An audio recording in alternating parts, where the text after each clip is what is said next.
ମଗଡ଼ା ବ୍ଲକରେ ବିକଶିତ ଗାଁ ବିକଶିତ ଓଡ଼ିଶା କାର୍ଯ୍ୟକ୍ରମ ଅନୁଷ୍ଠିତ। ମୟୂରଭଞ୍ଜ ଜିଲ୍ଲା ମଗଡ଼ା ବ୍ଲକ କାର୍ଯ୍ୟାଳୟ ପରିସରରେ ଆଜି ପୂର୍ବାହ୍ନ 11ଟା ସମୟରେ ବିକଶିତ ଗାଁ ବିକଶିତ ଓଡ଼ିଶା କାର୍ଯ୍ୟକ୍ରମ ଅନୁଷ୍ଠିତ ହୋଇଯାଇଛି।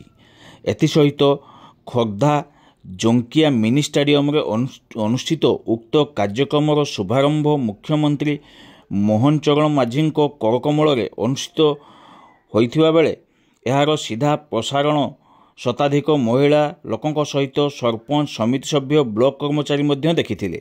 ଉକ୍ତ କାର୍ଯ୍ୟକ୍ରମରେ ମଗଡ଼ା ବିଡିଓ ଅଣାକର ନାୟକ, ବ୍ଲକ ଅଧ୍ୟକ୍ଷ ପୀଥନାଥ ସରେନ, ଦାନ୍ତିଆ ମୁହାଁ ସମିତି ସଭ୍ୟ ସୁକୁଲ ମୁର୍ମୁ, ଚିତ୍ରଡ଼ା ସରପଞ୍ଚ ବାଲକ ମାରାଣ୍ଡି, ମଗଡ଼ା ସରପଞ୍ଚ ରବି ସିଂ, ହଳଦୀପାଳ ସମିତି ସଭ୍ୟ ତନୟ ଦାସ, ସରପଞ୍ଚ ମାଳତୀ ମାରାଣ୍ଡି, କହି ସରପଞ୍ଚ ମାହି ମାଝୀ, ବରକନ୍ଦ ସମିତି ସଭ୍ୟ ଚିତ୍ତରଞ୍ଜନ ପାତ୍ର, ସୁରେଡିହି ସମିତି ସଭ୍ୟା ବସୁମତୀ ମହାନ୍ତ ପ୍ରମୁଖ ମଞ୍ଚାସୀନ ଥିଲେ।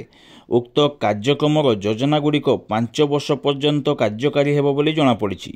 କାର୍ଯ୍ୟକାରୀ ଯୋଜନାଗୁଡ଼ିକ ମଧ୍ୟରେ ମୌଳିକ ଭିତ୍ତିଭୂମି ବିକାଶ ସହିତ ଗ୍ରାମୀଣ ଯୋଗାଯୋଗର ସୁଦୃଢ଼ୀକରଣ, ଅନୁନ୍ନୟ, ଜନଜାତି ସମୁଦାୟ ବସବାସ କରୁଥିବା ଆଭ୍ୟନ୍ତରୀଣ ଓ ଅନ୍ତର୍ଗ୍ରାମ୍ୟ ସଡ଼କ ସଂଯୋଗୀକରଣ, କ୍ଷୁଦ୍ର ପର୍ଯ୍ୟଟନସ୍ଥଳୀର ବିକାଶ ଓ ଉନ୍ନତୀକରଣ, ଶିକ୍ଷା ଓ କ୍ରୀଡ଼ା ଭିତ୍ତିଭୂମିର ସମ୍ପ୍ରସାରଣ ଓ ଆଧୁନିକୀକରଣ, ନୂତନ ଅଭିନବ ଜନମଙ୍ଗଳକାରୀ ବହୁମୁଖୀ ପ୍ରକଳ୍ପର ନିର୍ମାଣ ଓ କାର୍ଯ୍ୟାନ୍ୱୟନ ଇତ୍ୟାଦି ବୋଲି କହିଥିଲେ ଉପସ୍ଥିତ ଅତିଥିଗଣ।